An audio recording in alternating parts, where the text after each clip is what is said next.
Welcome back. So in the last video, we covered a few things of what deep learning is good for and what deep learning is typically not good for.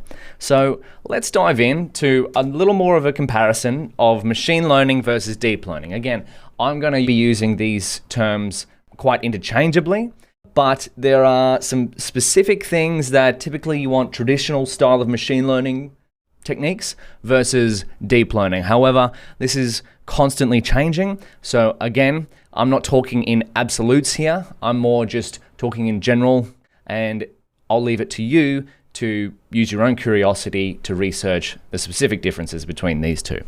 But typically for machine learning, like the traditional style of algorithms, although they are still machine learning algorithms, which is kind of a little bit confusing where deep learning and machine learning differ, is you want to use traditional machine learning algorithms on structured data. So if you have tables of numbers, this is what I mean by structured. Rows and columns, structured data. And possibly one of the best algorithms for this type of data is a gradient boosted machine, such as XGBoost. This is an algorithm that you'll see in a lot of data science competitions and also used in production settings. When I say production settings, I mean applications that you may interact with on the internet or use on a day-to-day. So that's production. XGBoost is typically the favorite algorithm for these kinds of situations. So again, if you have structured data, you might look into XGBoost rather than building a deep learning algorithm. But again, the rules aren't set in stone. That's where deep learning and machine learning is kind of an art, kind of a science, is that sometimes XGBoost is the best for structured data, but there might be exceptions to the rule.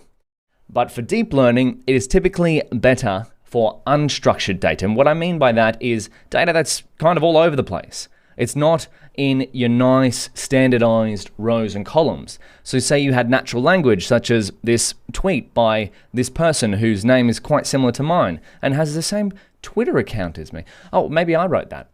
How do I learn machine learning? What you need to hear: learn Python, learn math, stats, probability, software engineering, build.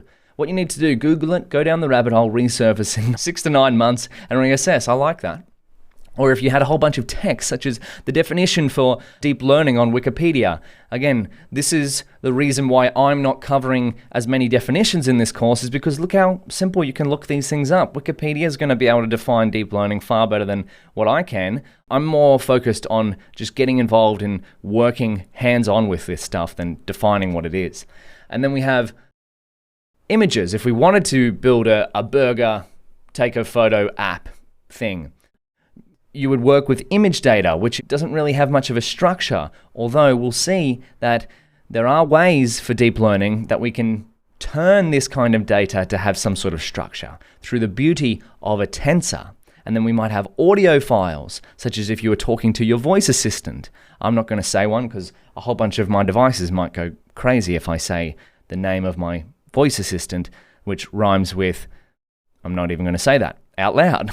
And so typically for unstructured data, you'll want to use a neural network of some kind. So structured data, gradient boosted machine, or a random forest, or a tree-based algorithm such as XGBoost, and unstructured data, neural networks. So let's keep going. Let's have a look at some of the common algorithms that you might use for structured data, machine learning, versus unstructured data, deep learning. So random forest is one of my favorites, gradient boosted models, naive Bayes, nearest neighbor, support vector machine, SVM, and then many more. But since the advent of deep learning, these are often referred to as shallow algorithms. So deep learning, why is it called deep learning? Well, as we'll see, is that it can have many different layers of algorithm. You might have an input layer, 100 layers in the middle, and then an output layer. But we'll get hands-on with this later on. And so common algorithms for deep learning and neural networks, fully connected neural network, convolutional neural network, recurrent neural network, transformers have taken over the past couple of years, and of course, many more. And the beautiful thing about deep learning and neural networks is there's almost as many problems that it can be applied to is as many different ways that you can construct them. So this is why I'm putting all these dot points on the page, and I can understand if you haven't had much experience with machine learning or deep learning, this can be a whole bunch of information overload. But good news is what we're going to be focused on building with PyTorch is neural networks, fully connected neural networks, and convolutional neural networks, the foundation of deep learning. But the excellent thing is, the exciting thing is that if we learn these foundational building blocks, we can get into these other styles of things here. And again, part art, part science of machine learning and deep learning is depending on how you represent your problem, depending on what your problem is. Many of the algorithms here and here can be used for both.